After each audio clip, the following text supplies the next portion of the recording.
Welcome back to Jeff Tremaine Part 2. If you liked Part 1,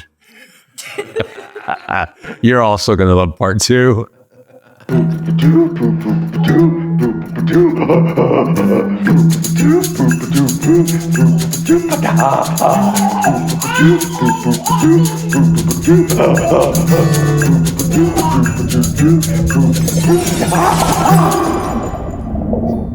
Do you know on the Glove of Ants that we went did a radio interview with this big radio show in Australia, and the guys had done the Glove of Ants, and they only did it for 30 seconds, and afterwards they gave them like morphine or something. And they're like, and they're still telling me how terrible it was. I was like, what? I did it for 8 minutes, and I got like a shot to make sure I didn't get an infection. And then I had to buy my own ice all night long. That's the worst I've ever seen you in pain. It was terrible. Like, it was the worst. Knocked on my door. We were in Brazil. In the house. It was like the hotel from The Shining. Yeah. Like Really? the doors were like 10 feet tall. Oh, rad. This all long. Huge. From the rubber boom. Yeah, my hotel room to the lobby was probably a 3-mile walk down these hallways. Oh, It wow. would take 20 minutes from where you checked Was in. it a nice fancy hotel? From the olden day. Yeah, a weird place. Manaus was the richest city in the world at one time. So they built this giant hotel So I during woke the rubber up, boom. like Chris was moaning right out. He was outside my door moaning. He had one giant Mickey Mouse hand and one regular hand. Like he's like,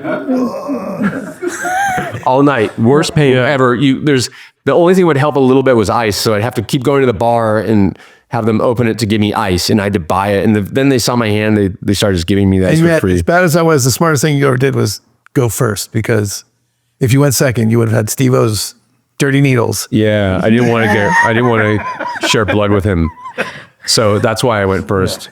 And then afterwards, I was like, you know what? Our bits we edit down so much, like we're never going to use like the whole 8 minutes in the bit. Why did I do that? But I did want to do that properly and not. But you're supposed to do 2 hands, right? Or no? No, not Is just that one. one? I think it's one. Yeah. But it's fucked. Really? Did you ever get stung? Have you ever tasted your own medicine? I've been stung by stuff, but Not by a bullet ant? I've been stung in Costa Rica before that once, and one sting, and it was terrible for like most of the day. And it was bad. And then What's the worst you've ever been like hurt by anything? like an animal? Like no, In like general. Worst pain? yeah, like what the guys have turned the tables on you, and like gotten you. Didn't you get shot by a cannonball? Yeah, I've been shot. few- You know what? One You thing ever been hurt? I got hurt was we were on a boat, and I was on a different boat, and you and Cordell were on this other boat. We were in the Gulf of Mexico, like filming by one of those oil rigs, and they'd caught like these amberjacks that were huge. And Cordell's like, "Hey guys," and he's like laughing, and you're taking a nap on the boat and laying there. Well, I was hungover and seasick. And he had a big giant amberjack. It must have been really heavy. And Cordell just throws it on his stomach, like On you. Yeah, imagine like someone throwing like a 60-pound weight on your stomach without like expecting it. Like that was gnarly. Did you guys want to fight in a boat? We did. Yeah. Were you in separate boats? Yes. We were in Borneo. okay. We were born. I don't think Jeff wanted to fight. He just wanted to make me mad. Yeah. Did you end up fighting him? He diffused it right when we got to land. Like, but when you were in the boat, like We were in these weird little like native boats, dude. We weren't in like fancy these little motorized canoes. Yeah, we're in these like motorized janky ass boats, and I'm just talking so much shit to Chris. Up a river in Borneo in the jungle. Like where? And I know it, and I'm getting to him so hard too. I'm like, you used to be rad, Chris. You used to be able to like handle a little. Never know you'd think you'd go Hollywood. Chris, things like that. Yeah, pissed me off. Like, you've changed. Yeah. And we were like, wasn't that where we were? Like where you wanted to go like your whole life when you were a kid? Like it was deep in the jungle in Borneo. I always dreamed of going to Borneo and being there. Was that after the longhouse? Yeah. So the Dayaks had made us like have all their drinks. So like eventually, and it had already been such an excruciating filming That schedule. trip was gnarly. Got so drunk and like I had to pass out, and then We were at the king of the village's house. Yeah. yeah, and So your house. Well, it wasn't my house. I was visiting the king, but we were doing all the ceremony, and we were just told, listen, the one thing you can't do is throw up. Oh, I remember that. Okay? Yeah. And and the thing is, they're bringing by the whole village is there, and they're bringing you shots. Right. and these little One bamboo is cups. like a rice wine, and one is like a gnarly whiskey, and you can't see it, and you can't smell which one's which because they're kind of by so fast. Except that do it or you have to tap and say no. And I was never going to tap. Yeah. So it's food, shot, food, shot. You're hammered in about by the time the kids come around and bring you more shots. Yeah. And they had them all these strings, like these little bamboo things on the strings. It was really cool. But And they're making this chant and it's sketchy. whatever I Like, got it's like just native drinks. Yeah. And Steve-O puked all over right in front of the leader of the village who then just kept dancing in the puke. I think I'd left the ceremony and passed out, but then You fell down the stairs, I right? fell down the stairs. Yeah. And then, so on the boat's like, we're arguing. I'm like, when I was in the boat, I was like thinking in my head, I was going to jump out of the boat and swim to yours to beat you up. And then right when we landed, like you diffused it and then we hugged and it was all over. I don't remember why I was trying to get under your skin. So I think because I'd left the ceremony in the filming, but I'm sure we were all drunk, but they forced us to drink so much. It just made us crazy in the You guys community. miss it all? Like, do you guys it miss was like awesome. the Wildboyz Wildboyz is the live? best thing It was the funnest I've ever adventure. Yeah. done. Still to this day. Wow. The greatest adventure ever. Because it was things that normal life couldn't take you there. You had to be doing Wildboyz. But and just living in that world, to me, it taught me how to live in the present more than anything. Because every day, like there was so much crazy stuff ahead of us. I used to always think about like what's on the other side of the hill. And I always like anticipate the future, never really enjoy where I was at the time. But Wildboyz, like sometimes it was something scary or whatever. It was too much to think about. So it taught me not to worry about anything until it's right in front of you. It's funny, we had done a few things on Jackass, the series, that laid the foundation, but it was really Jackass, the movie. There was a screening not too long ago and I was watching it. Like, oh my God, that Wildboyz is born right in front of your eyes, or like the whale shark bit. And then we met Manny. Remember you and I went swimming with Manny in the black swamp and bringing alligators over to this on the day off. Our day That day of making Jackass the we were movie. snorkeling in the Everglades with Manny and he's just swimming down and bringing the largest alligators he can find. That's what you keep on telling me, that don't worry, May, I've swum with alligators. Like he's always like, you've got to be like them. You got to move. Well, that's what I always wonder when you hear about people getting attacked, like probably doing what we were doing. Like I was like, why didn't we get attacked? Like, and I realized, I think it was because we were acting like alligators. Like, because remember when God would get shallow, and there was a point in that canal where like we were swimming in an alligator, where a giant alligator was going the opposite way, like where the back would go probably under us, like that, and it was just like, oh my God, and he just treated us like another alligator. Yeah, and I think they don't attack because they're like fleeing you. Like they hear you coming, so they jump in the water and they go hide. And then Manny does this thing where they just can't compute he gets below their eye line and just holds them into their boat and swim. And Manny discovered this through trial and error. Yeah. This is not the first. This is how he learned. Yeah. This is the best way. And we'd never like done anything. So Manny taught us so much, or like took But us he did into it wrong so many times before that. Yeah. Like just that I know. he started off just jumping on their backs and holding on. Like, see how long you hang on, and that's not the best way. I mean, you'll get good footage, but you won't necessarily have a best encounter. Yeah, that's the thing about like Manny. Like, there's a lot of people that do crazy stuff with animals now, but he's the one that actually figured it out. And once you get taught to do it, you can do these things. But yeah, like they used to go like follow like sharks and like try to jump on them and like wrestle them. Dude, there was a clip the other day of him just grabbing a mako shark and just hanging on, and it is going nuts, and it's big. Mako sharks are crazy, but he's like not letting it ride. He's holding on, forcing it committed to where it's trying to escape for its life, and hanging on past where he should. Manny's the predator.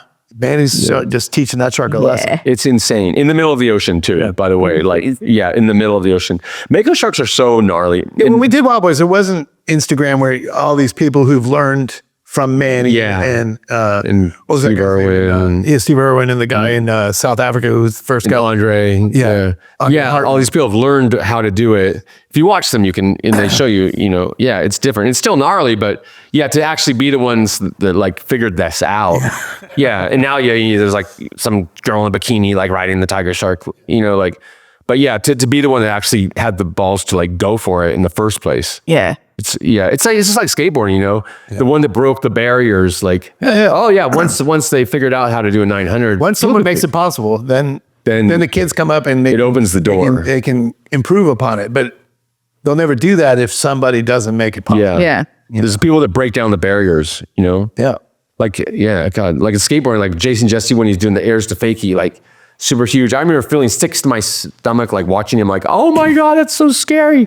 Yeah, but once he showed people they could do it, then other people started doing it. Right? Yeah, Matt Hoffman he lived in Oklahoma, right? And so he'd see these magazines and he would think, oh man, they're riding their bike, they're getting 10 feet out. But the magazines were shot on the deck with a fisheye lens, so they're probably going 6 feet out. Yeah. And it makes it look like it's a 10-foot air. Oh yeah, they were like in his huge. mind, they're going 15 feet out. Yeah. So that's possible. So he starts going 15 feet.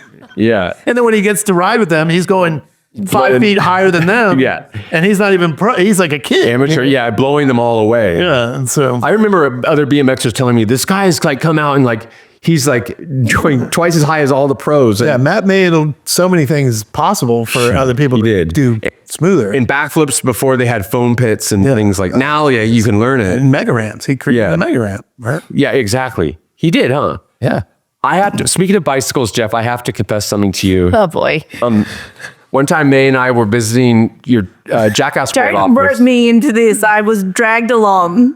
Well, I know he would never do this on his own. No. Anyway, I stole a bicycle from you. It's really nice. You try my brown one? It's a cruiser style frame, like Yeah, the dude just shit brown one. That was my favorite. The S&M. yes, sir. It's really nice. It's so fast. So there was all these I guess you had a quiver of bicycles, and I was like, oh yeah, let's borrow this from Jeff, and I'll give it. In my mind, I was like, oh, I'll give it back next week, and then the weeks became months, and months became years, and I sorry, you still have it, or yeah, got it still. He's like, that's my favorite. Are you kind of pissed? Did you notice it was missing? Yeah. Oh yeah. Oh yeah, he knew it. I thought JP or somebody snagged it, but There was another thief though had been working like around. That was when Lawyer Squad was being filmed. I think. oh yeah, that guy. There was a guy working there. There was a thief on the scene, so he probably could have been a suspect too. But no, it was me. But God, it's rad, Jeff. Like, Bobby, you and Scotty broke into my house and stole a number of guitars. stole your acoustic bass. Yeah. That time though, it was your old house. I just wanted to prove that. Well, there was two reasons I did it. One was I wanted I wanted Scott to be able to play your acoustic bass because he was visiting, and you were just moved here, and I wanted him to get to play the bass at home, and I knew you had one. The other was I wanted to prove the weaknesses of your alarm system, your security system. So I thought it was important to go and steal from you. So You even stole a guitar that you gave me. I still have that. But the reason It's just a rad guitar, a bucko, and then his house. Years later, I find it at his house. Yeah, and I stole that for a reason though, like because I wanted to bring it back up to original form because the guy I bought it used and he had taken like a lot of the original gold stuff off, so I wanted to find the parts to make it original again, which I did. So I need to give it back to you actually, and I actually had to track down the parts. Let's break into your house to put it back into your house. In this case, which will be fun. It turned into a long project. Yes. It wasn't a criminal offense. It was just a art project that took a while to finish. Because Jeff and I had seen Buck Owens together and bonded, so that's why I bought it for him. But I will give it back to you. And people have tried to buy it from me since, and it's not really my style. So believe me, I don't want it. But yeah, that thing's worth it's worth a pretty penny now. And so yeah, I just wanted it to be up to original. It was important to me. What happened to the acoustic bass?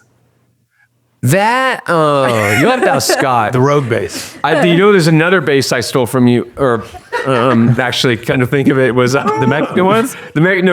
Gish is that. I didn't really steal that, but I borrowed it, and then Gish wanted to borrow it, and I told him that it's Jeff's, and so Gish stole it. You came in and broke in and stole it, and then gave it to Gish, or led it to Gish. I actually tuned that bass up. I wanted to make it work good for you, which I did. I took it to a guy that knew about those basses.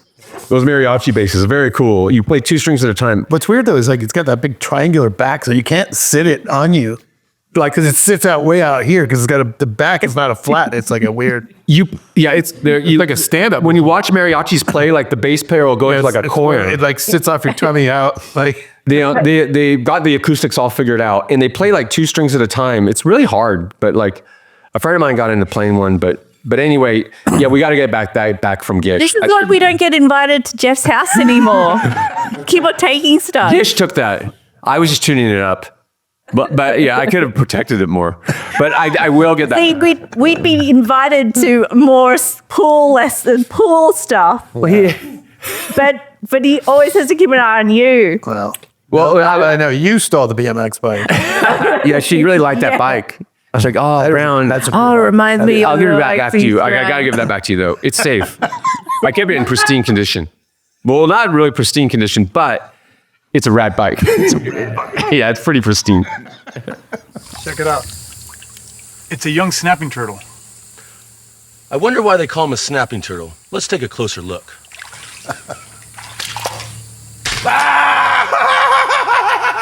Oh, man!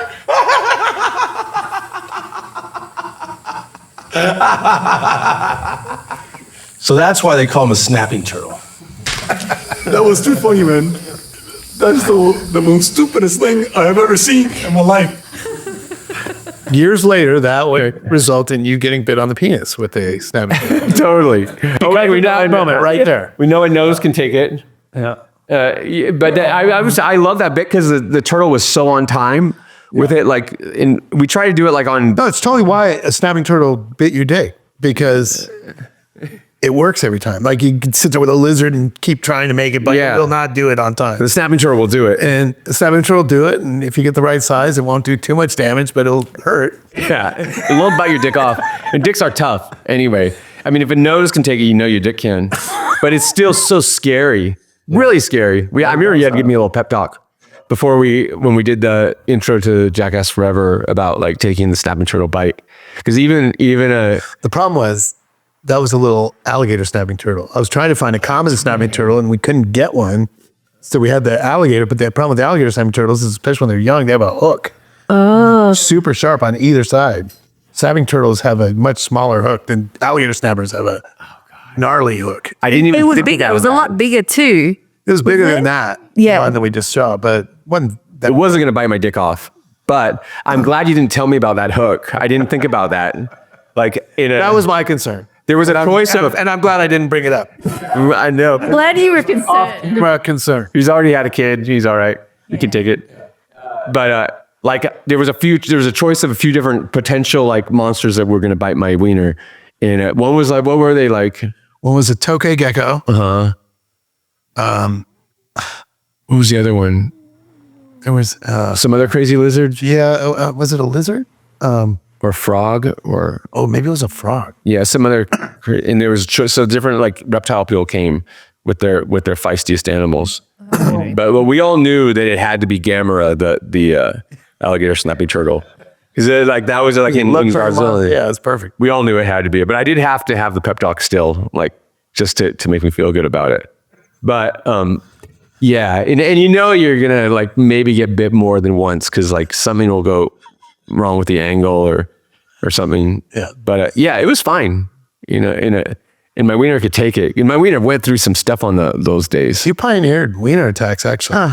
Yeah, Because Jackass 2, that was the first thing we shot, was the puppet show with his wiener getting attacked by a snake. And that just scared everybody to death. Like, they're like, we're starting Jackass 2. And we don't know what they're getting into. And the first thing they see is Chris getting his dick attacked. You know what the thing was about that is that he didn't really complain about being attacked, his dick getting sapped.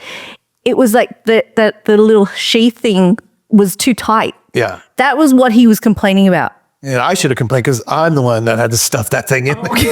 Like, my finger was jamming you into that little mouse. Oh God, yeah. Oh God, that thing was so tight. That Why couldn't that have been you stuffing it? Why did I do it? I don't know. It's weird. It's weird. Yeah, it had to. I Though. have to wear a lot of hats. Yeah, never know when you go. Then you get desensitized and you realize it's all just skin. Yeah. We're going to get the shot. Like the way doctors. We're going to get the shot. Yeah. Yeah. Whether I have to do this or not. Yeah, the snake bite, all those things I knew, like if I'm it's hard to get a little bit riled up when you're going to get bit by a gnarly animal. But if you just have a little blood going through your body, you know, you'll be able to take more Like it gives you a little more safety, and it looks cooler. Yeah, and your wiener does look cooler, but you can't be like on there with a boner, like We had a boner, then we get a NC-17. It changes the ratings. Changes the rate. If the wiener is hard, it changes the wiener's in like. Oh my God, I've had some of the funniest conversations With ratings people? with ratings people about your wiener in particular. What do they say? Like, Well, I never deal with them direct, right? So, but on Jackass 3, remember we shot the Phantom camera and you're playing baseball and you swing your yeah. Yeah. and it hits the ping pong ball and Bam tries to catch it with his mouth. Yeah. And so we shot that on a Phantom camera. So it was like in the original edit, it was like a 45-second shot or a minute long. It's this super slow motion. Your dick hits a thing and just kind of boom, boom, boom, boom. It looks so cool. And so we turn in the first cut of Jackass 3, and I give it to Paramount, and they give it to the ratings board, and the ratings board comes back and like, well, no, this scene is a problem. You got to lose it. And I'm like, well, we can't lose it. It was so good. It's like, all right, well, just speed it up so it's not up there so long. So I sped it up some, and it goes again, and it comes back. Nope, it's still too much. And I'm like, so I sped it up again, and this time now I've got it to where it's not funny if I speed it up even a little more. It's only funny to me at a super slow. Yeah. So I turn it in, and the guy's like, listen, it's got to be, you got to cut it down. I'm like, I can't cut it down. Tell me how long you need it. He's like, I'll find out. And so they find out 10 seconds is the arbitrary number they came up with. So they have to just have this little meeting and be Yeah, they have a meeting about your penis. Like 10 seconds is all we'll let you do. All right, 10 seconds. 10 seconds. So I sped it up at 10 seconds. It wasn't funny. So I'm like, fuck, what do we do? So then I think it was PJ. One of the Knoxville maybe had the idea, let's put a censor bar over it. And then it'll slip out right on the funny part. And then the censor bar will catch back up. And right at 10, exactly 10 seconds to the frame. Yeah. Like, that's our solution. Like, we're not going to take no. That was amazing. And we're not taking a loss on this one. I know. Oh God, I would have been heartbroken. I was so proud of that. Yeah, we fight hard for your ween. God, I was, yeah. And I ended up making it super I funny. wonder how many times they had to watch it over. It was like, I think because COVID or something, I don't know. But on Jackass 3, we sent in a cut that was so filled. I put so much extra in there. Yeah, vegetarians. Yeah, just to, and no problem on all the wiener, man. Like, just no problem. Yeah, because they were all like, nah, it's COVID. So Yeah. no one's working. No one's going to Their work. kids are distracting while it's on. Like, Yeah, and they didn't want to have personal means. Just Because there's got to be red herrings that will be like, it'll give them a job to do, and they'll throw that out. If you take that, we can keep this, and so it makes everyone feel good. those are all Big Brother trick we learned. Like, Yeah. make it show the bosses upstairs the gnarlier version, and then give up the extra stuff that you know you can't. Yeah. In Big Brother, they'd have them turn in like 3 different covers. So like they'd make like weird, ridiculous covers. There was one of a lady like sucking on her own foot. And it was like Big Brother skateboarding. I have issues. That was the blurb. I remember getting an email from like, I think it was a lot of the prop guys actually to make this. It was the, who made those? Like who did the molds for your... When we made them? Or? No. The makeup Tony man. Gardner? Tony Gardner. Yeah. Tony Gardner. So I got an email from Tony Gardner, from you, Shauna, everybody. There was a bunch of people and they're like, May, we need photos of Chris's penis. Different angles, different measurements. Different measurements and measure it. And I was like, oh, how are we going to do this? And I'm like, Axe is away because he's still a baby. And I'm like, all right, Chris, lie down on the bed, hold Axe up on your head. Let me just take photos. So I think I sent all these photos to a bunch of people with Axe in the background. Just like, Baby, little newborn baby. And you're holding your penis up, and I had to get all these angles out. Yeah, they did weird angles, like the length, or like, They're like, I don't know what it was. Because we needed to do like a 3D scan, and we can get it off, like, so the rendering. In the end, that's what we had to do, was go in and just do a 3D scan. Yeah. Like, it was like, because like, oh yeah, measure, like, he's like, wieners are constantly changing too. Like, yeah, like you can't just count on it to be one way. Remember the puppeteer who had to manipulate your dick for that scene? Like, Bill, it was the guy who did Stay Puft Marshmallow Man. Yeah. Like, he was the puppeteer that He was the foremost, like, movie puppeteer in the world. Yeah, Legend. legend. He had a rap song that he wrote so he could tell people all when they asked him what movies he'd worked for. He had a little rap that had every movie in it that he'd done puppetry in, and it was long. Like He was rad. And that poor guy was just having to handle your peanut. Yeah, he was so. he was so cool. Yeah. Yeah. And the makeup guy in the morning would have to like paint my penis, and like meeting him, breaking the ice with him was he was cool. It was But even the guy who did the miniature set, like they all were just in full contact with your wiener. yeah. I was so happy to be able to have witnessed all that for God. 2 days. Me Thank too. you. But especially because of COVID, like you weren't allowed like a lot of people on set, and especially like wives and girlfriends weren't allowed.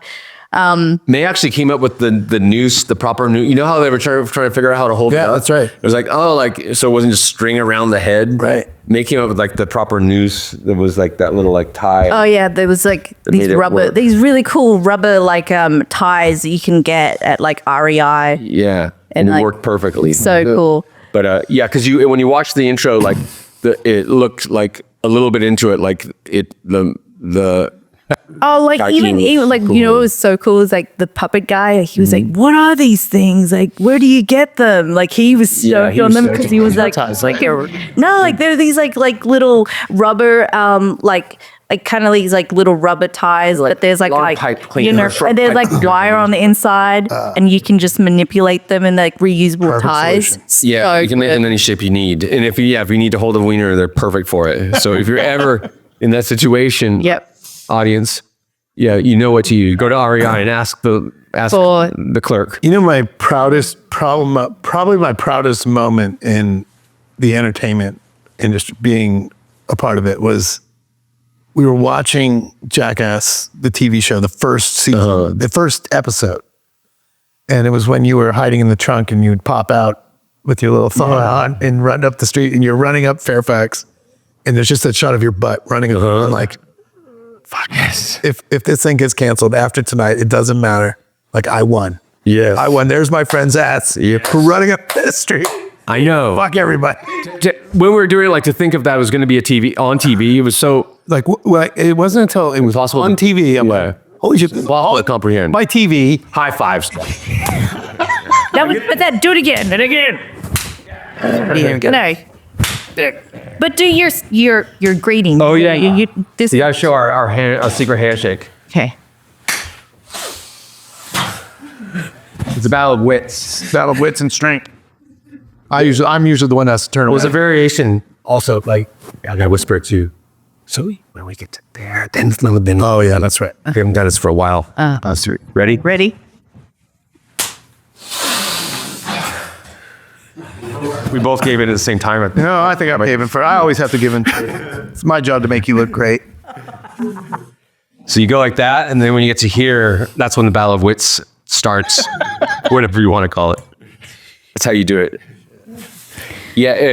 We really haven't tapped on any. I've got like notes. So do you. tapped on a lot of stuff that's but, like, not even I mean, in your pro- we didn't even skim the top. Yeah. We have a long history. we have a very long history. God, we could make show after show after That's a show. terrible memory, but like, as soon as we sit down, it just all comes flooding back. Like, oh shoot, there was that night. Yeah, there's so many. Oh man, I just read something and I was like, do you remember when you broke Rick's leg? Which time? And I mean, The latest one. You've broken his leg more than like what? well, forever. he and I both have broken.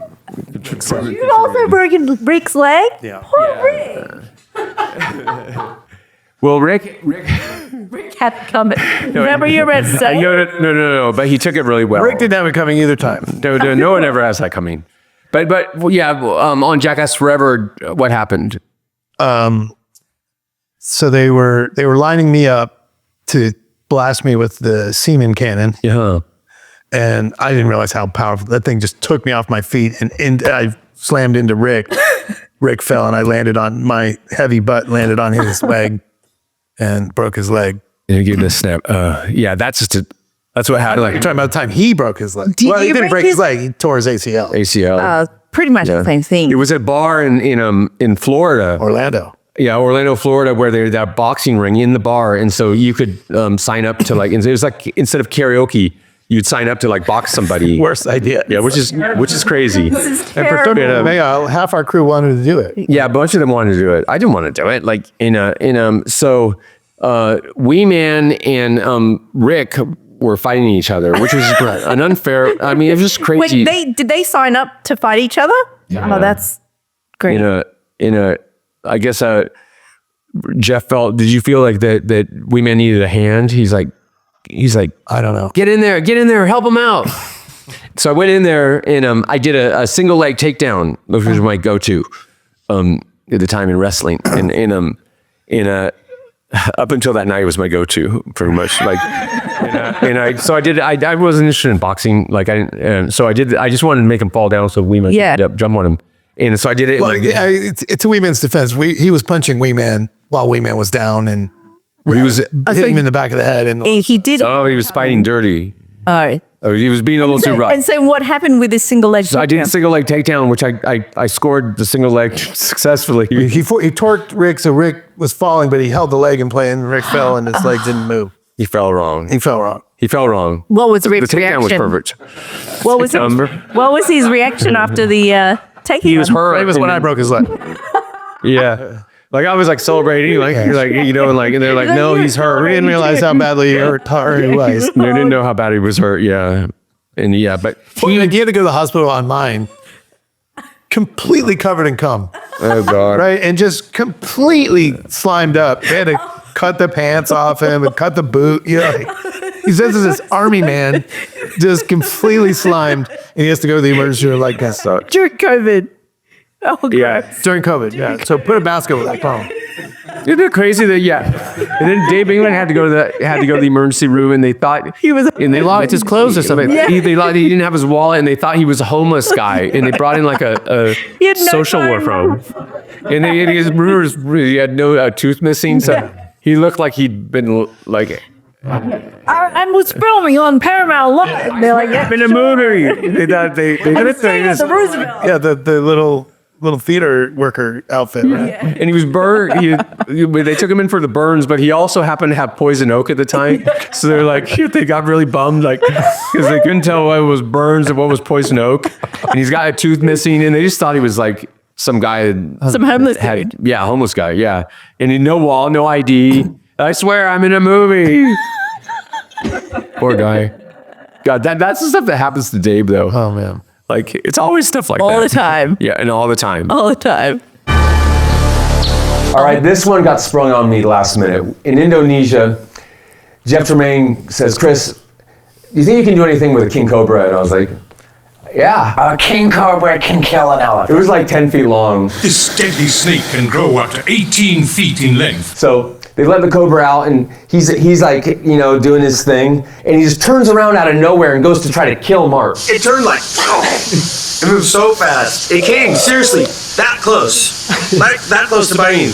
We get reset, and he's going like this, and he goes and looks at Mark, and I was like, I got up behind him, and I tapped him on the top of the head. And I was like, oh my God, I can do this. And I got above him, I just went for it, and I gave him a kiss.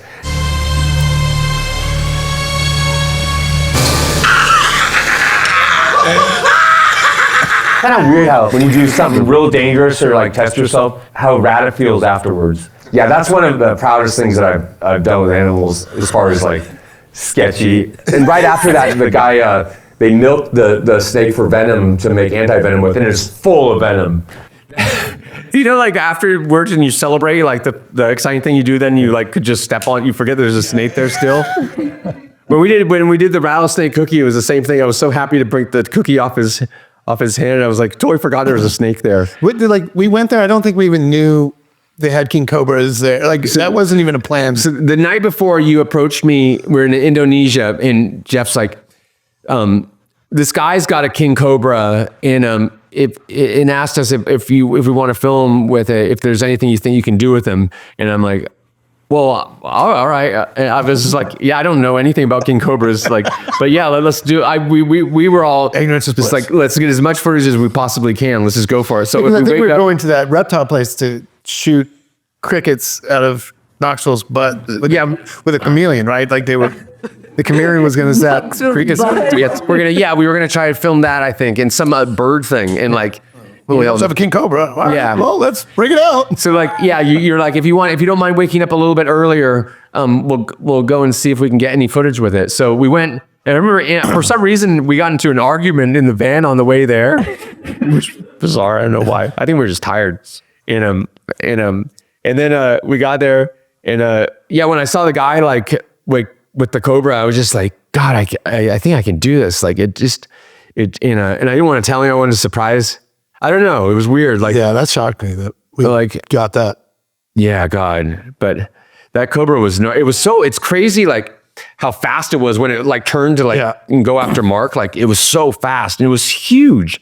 But I just realized like if I did the kiss and like pressed on it and made it go a little bit, it would give me the time to get away and not get bit. But I'm so glad I didn't get bit because well, I would have had to stay in the hospital for like a month, and like my face would have probably swollen up. And that was after India, right? Yeah. We were in India for 2 weeks, and then it was after India for 2 weeks, and India was just gnarly. Yeah, India was gnarly. So hot and intense. Yeah. India's so intense. Like, like, oh God. What part of India were you in? We went everywhere. All over. Like, we didn't even go everywhere. We were not everywhere. Middle and northern part, but we went side to side, all through the middle. And it was so intense, and just we got so much footage, and it was one of the best places ever to film at. We were in Jaipur, which we called it was like the San Francisco of India. There's a guy just walking naked down the street. Right? Yeah, a big old waiter too. Like you're like, of course. Look at this dude. Some Rasta man with zick hanging in the wind. Yeah, just like oh no, that's the holiest man. That's the guy. It was very holy, giving up on everything. It was rad. He's giving away all his possessions. No, this is a guy with a big dick that wants to show it to everyone. That's how they would translate it here. He's a guy with a really big dick and he wants to show everybody in town. But India's amazing to film it. It's weird. Like normally on Wildboyz we would have a medic come. Yes.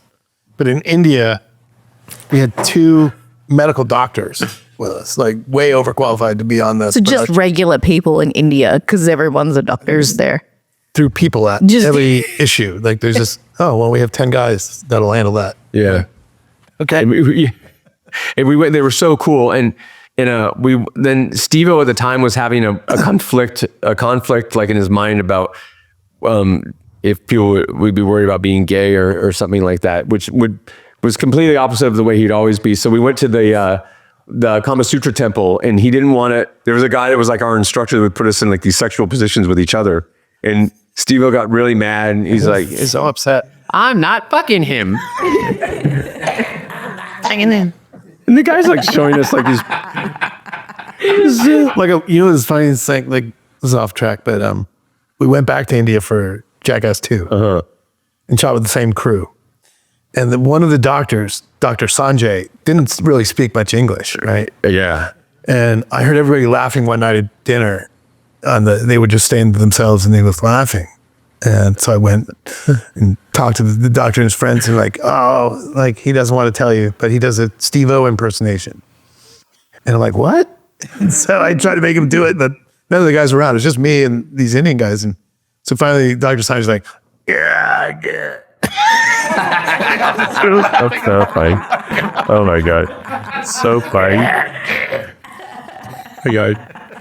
Phonetically sounding like Steve. That guy was so great. Oh my God. I remember we were in Thailand and we were filming something with the tiger that was at this place where these Buddhist monks were. And Wee Man was walking with us. And I overheard some of the Thai guys talking, and they're like, "I think he is king of the Caucasians," and they were talking about Wee Man. And I was like, they said he's king of the Caucasians, and Jeff got really upset. He's like, "I'm the king of the Caucasians."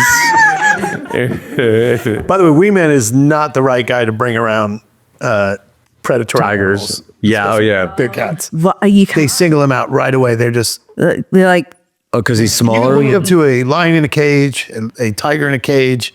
And they will get if Chris and I walked up, they'll just lay there.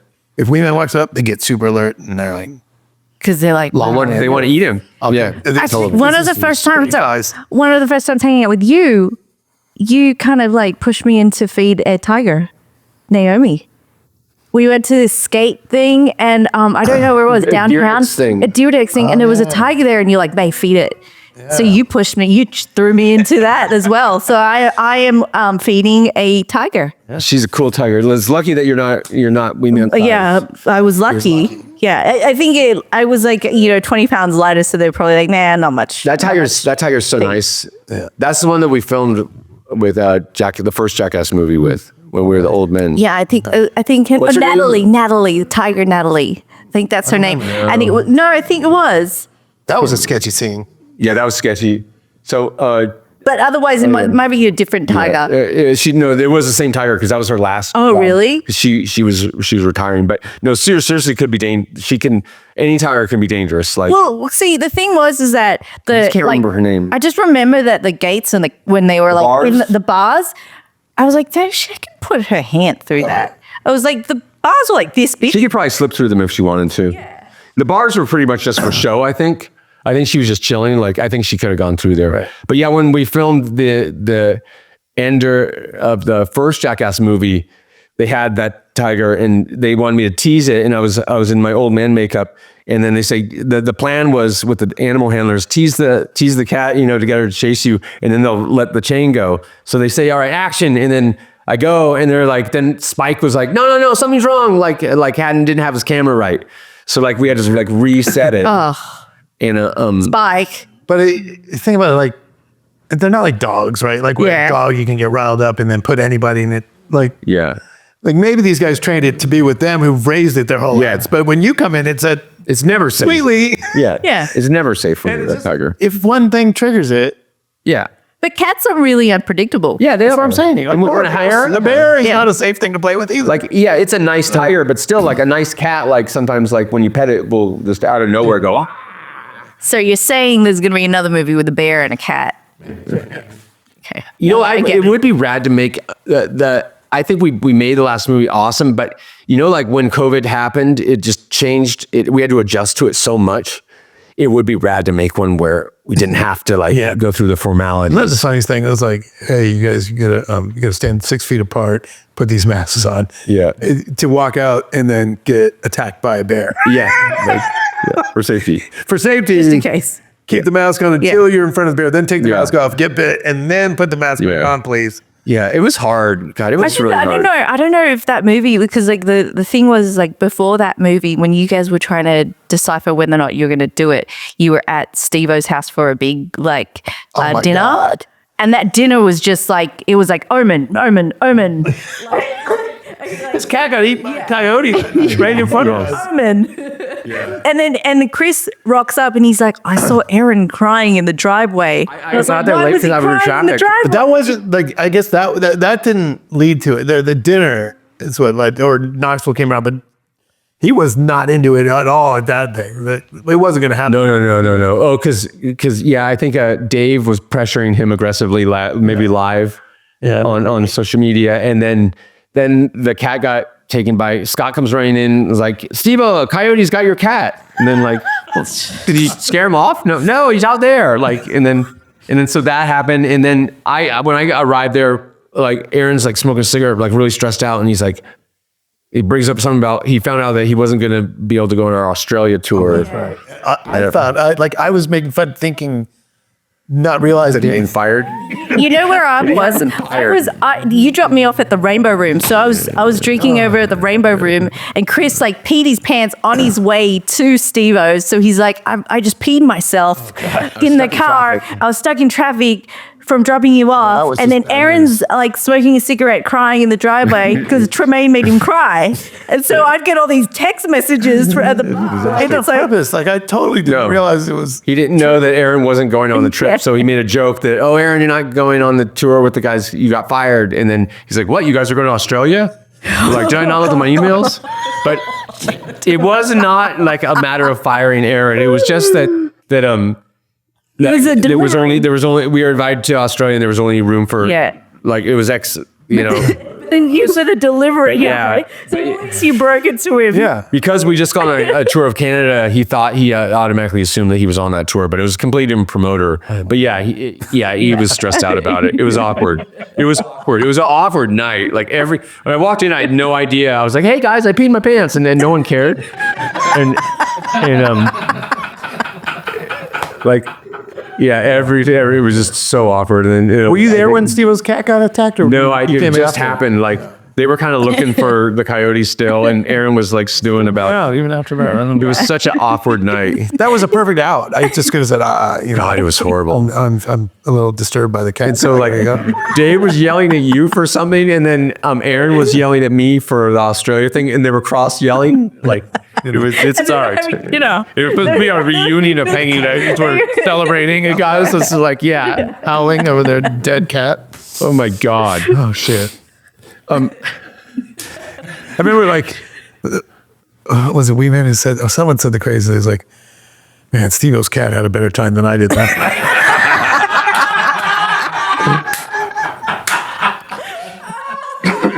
My God. So what do you think of hair metal? Oh yeah, hair metal. Yeah. Oh yeah. So no, we went to Vegas with you that one time to see Motley Crue, and that was so awesome. I remember you teaching me how to gamble, and I'm like a Filipino. That's when they had that residency there. Yeah, but you were like, "Scared money don't make money, May." Just whispering in my ear, and I'm like, "Okay, higher bet, higher bet, higher bet, higher bet." It was before you'd made the dirt. Yeah. But you kind of had met It was Motley way Crue. before. Yeah, I had the gig. Yeah. But it was waiting to get made. And so that was like in 2013 or something like that. And Nikki Sixx was there, like at a slot machine or something. They probably had asked him to like be on the casino floor, but you want to go talk to him and say hi, and their security wouldn't let you talk to him. Yeah. It was really weird. Yeah. Like no one could talk to Nikki. Yeah. And, Not even you, Jed. not even you. I don't care if we're making a movie out of them. Yeah. Nikki wants to gamble. He's trying to gamble. He's trying to play the slot machine, and you totally wasn't. I was like, 6 years before the movie even got made. yeah, but it was going to get made. Yeah. Oh my God. Were you you weren't into In the movie? Into hair metal? No. I like at the time I was so punk. I was too punk rock. Like, I didn't like those pussies. Like, well, I liked metal back then. I liked before that. I liked Judas Priest and Iron Man. but later I learned to appreciate it. Like at the time I was too punk rock. Like I was like, those guys are pussies. They wear hairspray. Making this thing, I really learned. Actually, it's pretty rad. It was rad, yeah. Like, but yeah, at the time everyone was so like, it was punk rock and those guys like. He's got more appreciation of it. Like we saw Wasp at in like Oslo. In Norway, yeah. Norway. Yeah, really? Yeah, they're playing. He's having a hard time. Blackie's got a real back issues. He seemed like he was having a hard time. I mean, they sounded good. Yeah. I have a question about that actually. You know, some footage I saw in the trailer for Nothing But a Good Time. You know when Chris Holmes is like guzzling? Yeah. Was that not real alcohol? Well, it depends who you ask. Yeah. Right? But yeah, one of his friends said, no, he was just drinking water. But I'm like, and Chris Holmes was super gnarly back then. Like, He's gnarly, huh? like whether he was, I think he was pretty hammered. Did you interview Chris Holmes for it? No, we tried, but no, he lives in France. Oh, really? Yeah. And Wow. I don't know why we couldn't get him, but He's pretty rad. that was, we put it in because we interviewed Penelope Spheris. Well, you know her. Yeah, I know her. And yeah, because that movie was legendary. And that scene is like the most iconic scene in the movie. He's getting drunk with his mom. May's favorite part of that era is the groupies. Yeah, I love them. I love them. Love their style. Love everything about them. Just love it. It'd be interesting to interview some of the old groupies from those. Yeah. Did you get to interview any? I wouldn't say, no, we didn't really get to interview any groupies, but we did. I mean, we saw some that there's some that are still lurking around. Like, Yeah. we went to this hair metal festival and there's people that are just still in to win it. Right. Once a groupie, always a groupie. Really, like You start to see them at Rainbow Room, like they're like still wearing the same clothes, still style, like still wearing the same the old. I love that so much. Yeah. These guys are just keeping that scene. Yeah, same styles, giant boobies. Like Like, I mean, And just the grizzled. They were, I don't know if they're road grizzled or like maybe they were drummers or whatever. Yeah. that's how style like kind of like circulates though, because you've got these people that still wear all that stuff from back in the day, and then the younger versions are like, oh, hey, that looks. Well, it's having a real moment again right now. Yeah. Like, just It is, huh? yeah. I hate calling it hair metal because it's not a great word for it, but that's what people Yeah. know it as. Yeah. right? I called it glam rock back in the day. glam. Glam. Yeah, back in the day, did you like it? You didn't like it? No, I liked Motley Crue. Okay, like I didn't ever go see them, or I didn't really. But I liked them. They were kind of harder edged, like But and I like Guns N' Roses when Guns N' Roses came out, and I had like the LA Guns record. And Did Guns N' Roses and LA Guns like have a core rivalry back in the day? well, yes and no. They were good friends. So LA Guns is named after Tracy Guns, and Axl Rose. I mean, sorry, Guns N' Roses is named after Tracy Guns, and Axl Rose, right? Guns N' Roses. And then right when they kicked off, Tracy Guns was like, this is too intense, man. Like, and he was LA Guns before that. And it's interesting, like it's so crazy because like Tracy Guns and Slash went to high school together. Wow.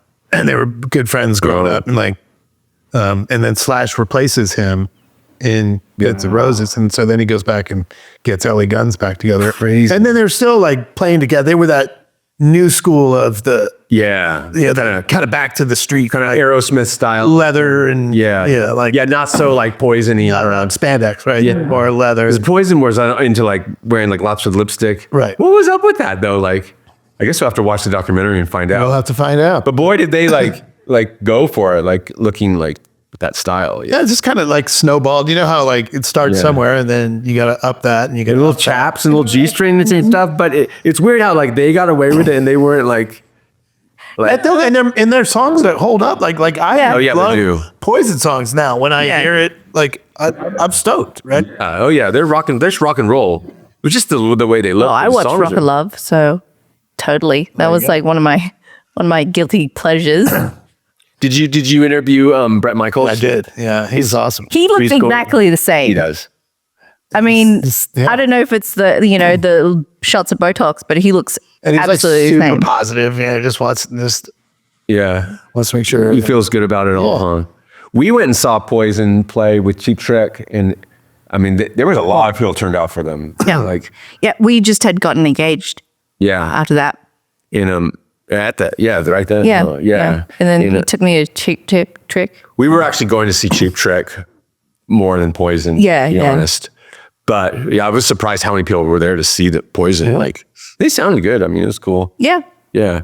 There were some members of the band that looked better than others, though. Like the bass player, he looked like just like really. like a lot of those guys really lived pretty hard in their 20s. Like real hard. Really hard. And then some of them did that through their 30s, and who knows who's doing it now. Yeah, most of them have kind of pulled it together if they're still around. But like even doing this documentary, like we interviewed Stephen Riley, who was the drummer of Wasp and then the drummer of LA Guns. He passed away after we interviewed. And then Jack Russell, the singer of Great White, just passed away. No way. We have a great interview with him. And I'm so stoked that we got That's amazing. Where got him vibrantly telling great stories. Yeah. So there's a documentation. That's rad. Of some of these telling the tales. Yeah. Amazing. I mean, that's the thing. Like, everyone's like aging. All these people that we've seen and we idolized and looked up to like a long time ago. Like we saw ZZ Top as well, and like it was almost breaking my heart. But then I was like really stoked. Yeah. Oh yeah. Right. And I think there's something that people like when they see, like, it's so amazing that you got those guys documented telling their story, because there's something that people nowadays miss about that era, like that reckless, just like go for it. Now everything's like, oh, I gotta do social media, and that's just how it is. Well, but and the phones prevent you from being the you can't do a savage that you were. If you do anything wrong, like it's 20 people have it on film, right? Like I mean, you're gonna get it. Yeah, it's an era that probably won't happen again. It will never happen again. No, it Like can't. everyone would have been canceled back then. Like there was no such thing. Yeah, just like because. Yeah, it was just different. It's just different. It was just different. It wasn't like There's still people behaving badly out there, but Yeah, there is. But this was a scene that would like encourage, like Encouraged it. yeah. I always related. I related to the book The Dirt so much. Yeah. Rolling with you guys Yeah. felt like a band, and I saw how everybody expected that bad behavior and how it multiplied. It was encouraged. It encouraged. You Yeah. get away with it. When Once Jack- you get away with it, the bar goes lower and Yeah. lower until. And then it was encouraged. we're It was out like, there savages. so we're like, yeah, I remember like Manny was with us and we were partying one night in Florida somewhere, like in a car. He's like, he starts talking about the pirates and he's like, the pirates used to go around like that. And I was like, yeah, we're like a bunch of pirates, like running around just like, yeah, like, it was just like, it's awesome. Like, and our bad behavior pushed it within our own group further. Like once you peed on him, now you got to get it in his drink. Oh, Yeah. now you got to poo on him. you gotta come on him and like, Up it. it just gets worse and worse. Yeah, it does. Or better. Yeah, the same things that make it funny, and then you just live in this world. This is just how we act. I watched Jackass 1 and it was so soft. Yeah, Compared to like Jackass. It was so much gnarlier. And totally. And then we all got to have this awesome life together. And when we all met, I could have never imagined that we'd all be partners for life. Like, I know, right? and we could never get rid of each other if we tried. We just are. Like reading The Dirt, I'm like, it just felt like, oh shit, I'm sitting next to this right now. Yeah, exactly. I mean, they're gnarly, but there's some gnarly stuff happening We're pretty gnarly. all the way through, like even through, addiction and Yeah, death and everything, it's been all of it. Yeah, insane. the whole story. All right, awesome. Thank you so much for coming. All right. I'll come back and answer May's questions next time. And I got to remember this question I had to ask you too, and I forgot it. So I'll remember it, and then we'll have part 2. All right. Part 2's coming. Awesome.